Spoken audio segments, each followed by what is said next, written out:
안녕하세요, 디마입니다. 오랜만에 21번째 이야기로 돌아왔습니다. 진나라의 집안 싸움이 점차 파국으로 치닫는 가운데 권력을 잡으려 했던 여희와 해제 세력까지 몰락하게 되는데요. 진나라의 혼란은 어떻게 해결될까요?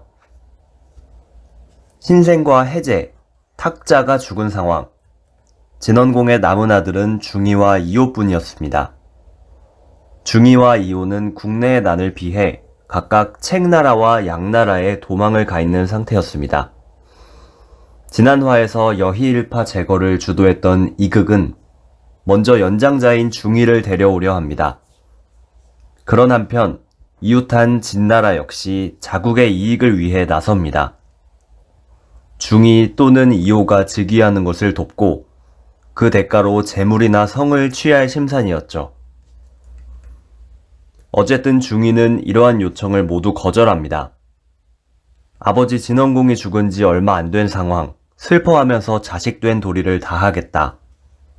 이게 표면적인 이유였고 실질적으로는 국내 상황이 아직 불안정하기 때문이었습니다. 섣불리 나섰다가 반대파의 공격을 받을 수도 있었죠.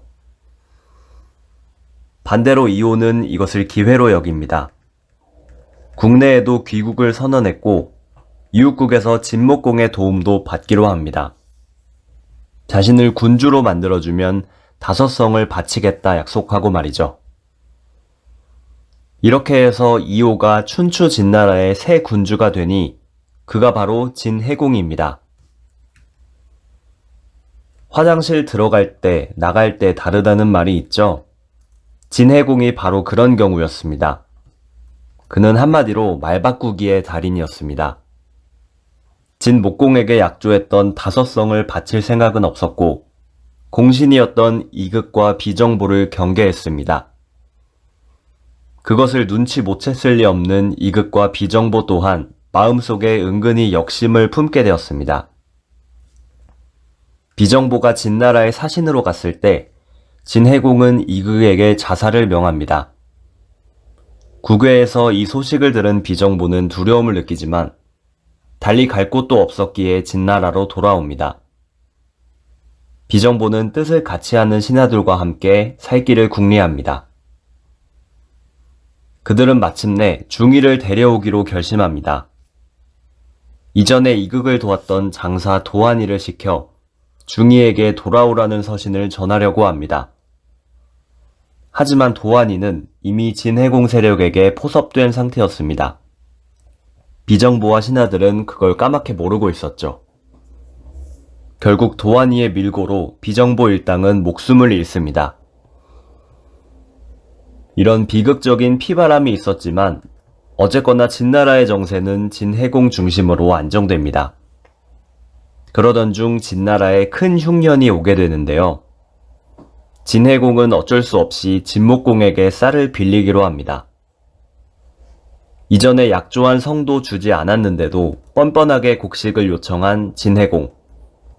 진목공은 당연히 분노했으나 백리해 등 충신들의 의견을 받아들여 곡식을 빌려줍니다. 진해공을 미워할지언정 그 백성들은 미워하지 않겠다는 멋진 말과 함께였습니다. 그렇게 해서 진해공은 한숨을 돌렸는데 공교롭게도 정반대의 상황이 다음 해에 벌어집니다. 진목공의 진나라가 흉년을 맞고 진해공의 진나라는 풍년을 맞았죠. 진목공은 이번엔 반대로 곡식을 요청했으나 놀부 같은 진해공은 은혜를 갚지 않습니다. 마침내 분노한 진목공은 군대를 이끌고 쳐들어가니 이것이 춘추시대의 제법 큰 전투였던 한원대전의 시작입니다. 마침내 한원에서 대치한 두 나라. 병력은 비슷했으나 이 싸움의 결말은 사실상 정해져 있었습니다. 훗날의 거록대전이나 적벽대전처럼 전투의 승자가 꼭 병력에 의해 좌우되지 않는다는 것을 잘 보여주는 전투인 것 같습니다. 진목공의 진나라는 그동안의 일들로 인해 분기탱천했고 신하들의 의견을 잘 수용했습니다.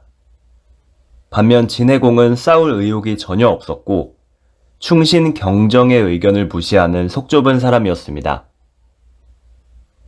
전투가 시작되고 진영이 엇갈리며 양군 군주가 포위되는데요.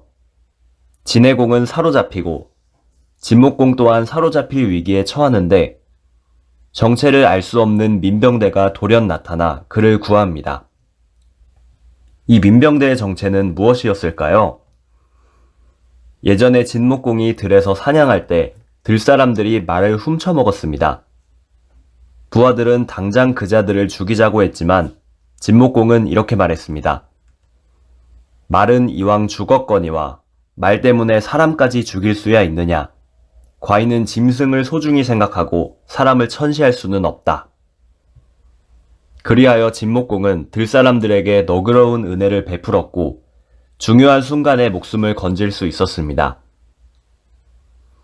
한원대전의 결과는 진해공을 사로잡은 진나라의 완전한 대승. 진목공은 진해공을 풀어주는 대신 과거에 받아야 했던 다섯성을 받아내는 데 성공합니다. 국외에서 치욕을 당하고 초라하게 돌아온 진해공의 분노는 돌연 이복형 중희에게로 향합니다. 책나라에 머무르고 있는 중희는 진해공에게 언제나 위협으로 느껴졌습니다. 결국 은밀히 중희 암살을 지시하는데요. 이를 눈치챈 호돌이 서신을 보내어 중희를 책나라에서 피신시킵니다. 책나라를 떠나 천하를 떠도는 중희.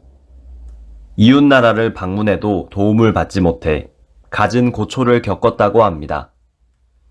그러나 중희 일행의 정은 끈끈했습니다. 굶어 죽기 직전의 중희를 위해 계자추라는 인물이 자기 허벅다리살을 잘라 먹였다는 일화도 있습니다. 정신력 하나로 버티며 제나라에 도착한 중희. 그의 망명 생활은 이후로도 오랜 세월 동안 계속되었다고 합니다. 이 정도면 중국을 한 바퀴 돌았다고 볼 수 있겠네요. 한편 춘추시대 최초의 패자가 된 제환공의 제나라는 어떤 세월을 보내고 있었을까요? 다음 시간에는 제나라의 이야기를 다시 하겠습니다. 오늘도 봐주셔서 감사합니다.